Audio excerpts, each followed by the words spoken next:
Bonjour à tous, c'est Cédrine de Tesla Magazine TV. Aujourd'hui, nous allons parler de la Tesla Model Y.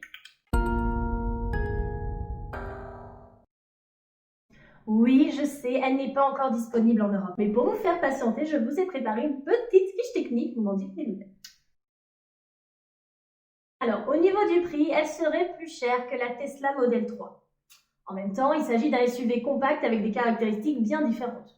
Par exemple, pour le modèle grande autonomie, on serait sur 63 000 €, tandis que pour le modèle performance, on serait sur 70 000 €. Mais le site a aussi annoncé la sortie d'un modèle autonomie standard qui serait moins cher que les deux autres. Alors oui, il faudrait quand même débourser 15 000 € de plus que la Model 3 pour pouvoir obtenir une Model Y. Alors maintenant, vous vous demandez quand est-ce qu'on va pouvoir les avoir? J'ai la réponse. On sait que la production en Europe dépend étroitement de celle de la Gigafactory en Allemagne. On est d'accord?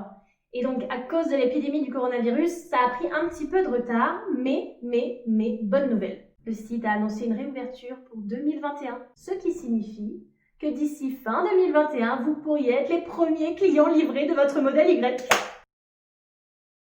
Ce qui est super chouette avec ce modèle, c'est que dès la commande, vous pouvez adapter l'habitacle à 5 ou 7 places, ce qui fait une différence de 50 à 70 cm par rapport à la Model 3.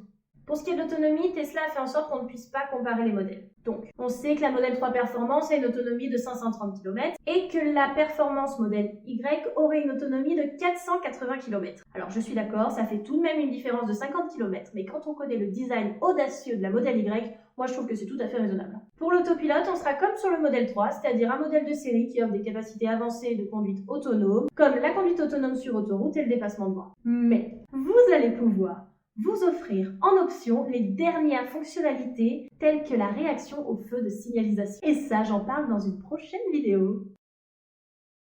Maintenant qu'on a parlé des caractéristiques techniques, parlons de l'aspect visuel. Pour ça, je vous mets les deux modèles. Hey! Et je vous laisse comparer et me dire ce que vous en pensez. Alors, vous préférez laquelle? Modèle 3, modèle Y? Est-ce que vous avez des questions? Si c'est le cas, n'hésitez pas à me les poser en commentaire juste en dessous. Directement sur le site de Tesla Magazine. Je vous mets le lien dans la description, ok?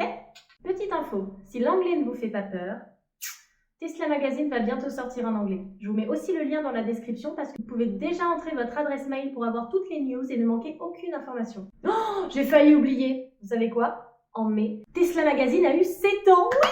Et pour fêter ça, on a fabriqué des jolis petits t-shirts trop mignons que vous pouvez vous offrir ou offrir à quelqu'un que vous aimez. Si la vidéo vous a plu, surtout n'hésitez pas à vous abonner à la chaîne de Tesla Magazine TV, c'est super important. Comme ça, vous ne manquerez aucune vidéo. Et vous savez quoi? J'ai encore plein de choses à vous dire. C'était Cédrine de Tesla Magazine TV, je vous dis à très bientôt.